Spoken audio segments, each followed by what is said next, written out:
मेरा नाम नेहा है। मैं 18 साल की हूँ। मेरी मम्मी और पापा की आपस में बिल्कुल भी नहीं बनती थी। मेरे माँ बाप आए दिन ही झगड़ते रहते थे, जिसकी सीधी वजह थी उन दोनों के संबंधों में खटास का होना। ऐसी खटास जो एक बार जिंदगी में आ जाए तो आपसी रिश्तों का खात्मा ही कर देती है। मेरे माँ बाप के संबंधों में यह खटास कोई एक दिन में नहीं आई, बल्कि यह तो एक मिडिल क्लास परिवार के कामकाजी जोड़े के आपसी तालमेल बिगड़ने के चलते धीरे धीरे आई एक आम समस्या थी। मेरे पिता माँ पर शक करते थे। उनका शक करना भी एकदम जायज था, क्योंकि माँ का अपने ऑफिस के एक साथी के साथ संबंध चल रहा था। जितना शक गहरा हुआ, उतना ही पापा की नाराजगी बढ़ती गई और माँ का नाजायज रिश्ता भी उसी हिसाब से बढ़ता गया। एक दिन सुबह दोनों आपस में झगड़ रहे थे।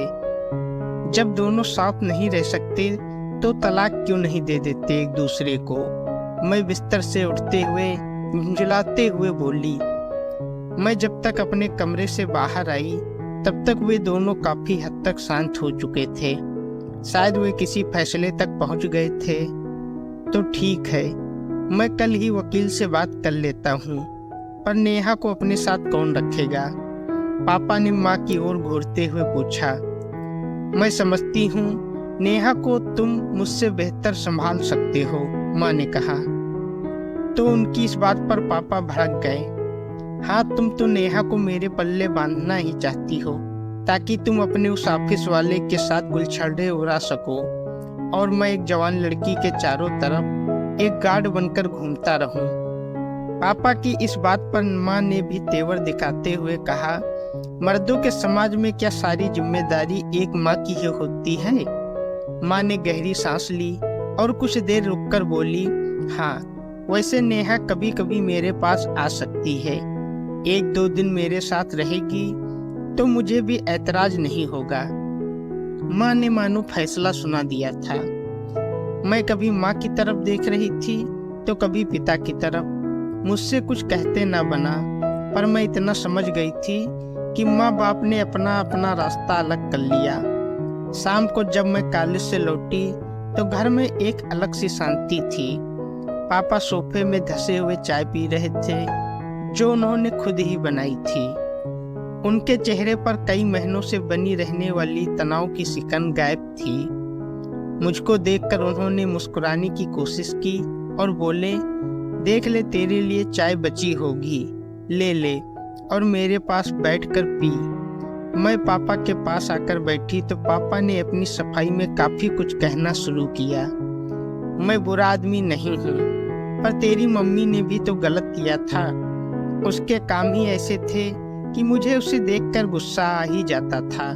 और फिर तेरी माँ ने भी तो रिश्तों को बिगाड़ने में कोई कसर नहीं छोड़ी थी।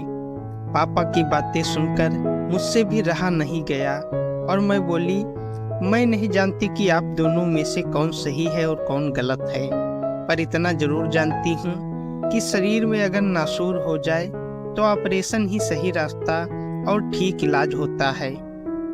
अगले दिन ही मेरे मोबाइल पर माँ का फोन आया और उन्होंने मुझे को अपना पता देते हुए शाम को मुझे अपने फ्लैट पर आने को कहा, जिसे मैंने खुशी खुशी मान भी लिया था। और शाम को माँ के पास जाने की सूचना भी मैंने अपने पापा को दे दी, जिस पर पापा को भी कोई ऐतराज नहीं हुआ। शाम को मैं माँ के दिए पते पर पहुँच गई। मैंने डोरबेल बजाई। दरवाजा माँ ने ही खोला था।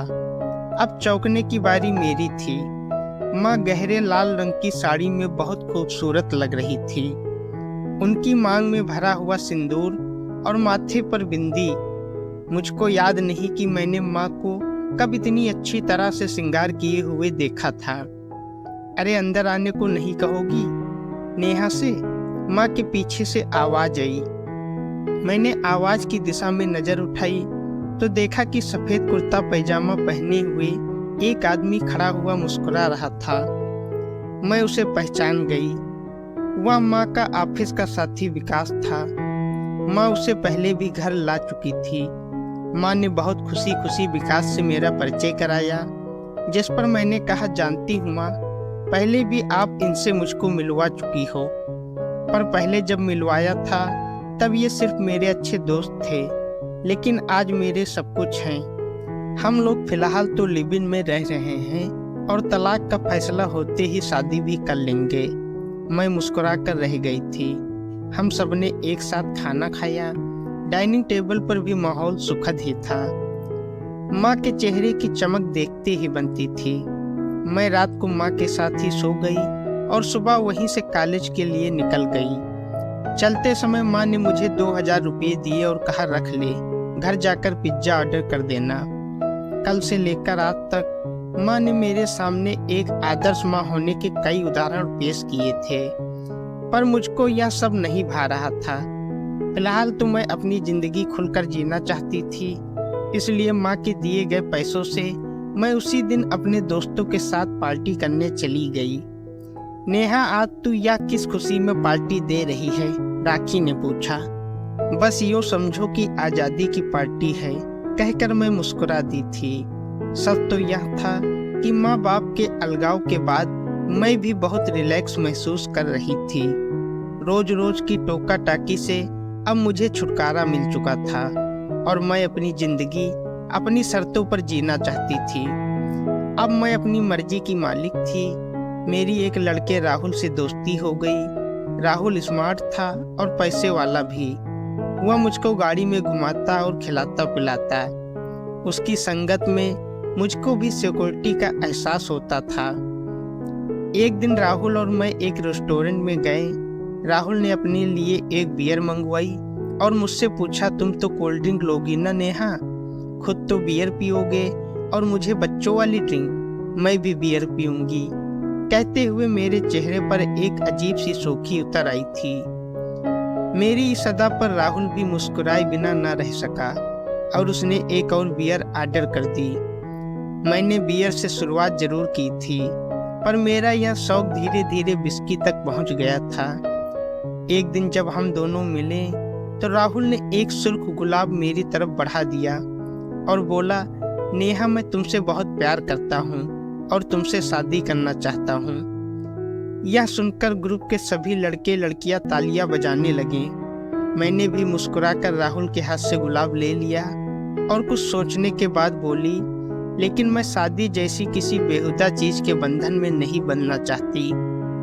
शादी एक सामाजिक तरीका है, दो लोगों को एक दूसरे के प्रति ईमानदारी दिखाते हुए जिंदगी बिताने का। पर क्या हम ईमानदार रह पाते हैं? मेरे मुंह से ऐसे बड़ी बड़ी बातें सुनकर सारे लड़के लड़कियां शांत हो गए थे। मैंने थोड़ा रुककर कहना शुरू किया, मैंने अपने माँ बाप को उनकी शादीशुदा जिंदगी में हमेशा लड़ते ही देखा है, जिसका खात्मा तलाक के रूप में हुआ, और अब मेरी माँ अपने प्रेमी के साथ लिव इन में रह रही है और पहले से कहीं ज्यादा खुश है। राहुल यह बात सुनकर तपाक से बोला, मैं भी तुम्हारे साथ लिव इन में रहने को तैयार हूँ। तो मैंने इसे झट से स्वीकार कर लिया। कुछ दिन बाद ही मैं और राहुल लिव इन में रहने लगे, जहां हम जी भर जिंदगी का मजा ले रहे थे। राहुल के पास पैसे की कोई कमी नहीं थी। कुछ दिनों के बाद मेरे कॉलेज की रोशनी नाम की एक लड़की ने मुझसे एक दिन पूछ ही लिया, नेहा, तुम्हारी तो अभी उम्र बहुत कम है और इतनी जल्दी किसी के साथ लिव इन में रहना कुछ अजीब सा नहीं लगता तुम्हें? मेरे चेहरे पर एक मीठी सी मुस्कुराहट आई और चेहरे पर कई रंग आते जाते गए। फिर मैंने अपने आप को संभालते हुए कहा, जब मेरे माँ बाप ने सिर्फ अपनी अपनी जिंदगी के बारे में सोचा और मेरी परवाह नहीं की, तो मैं अपने बारे में क्यों न सोचूं? और रोशनी जिंदगी मस्ती करने के लिए बनी है। इसे ना किसी रिश्ते में बांधने की जरूरत है और ना ही रो रो कर गुजारने की। मैं आज राहुल के साथ लिव इन में हूँ और कल मन भरने के बाद किसी और के साथ रहूंगी, परसों किसी और के साथ। उम्र का तो सोचो ही मत, बस मस्ती करो।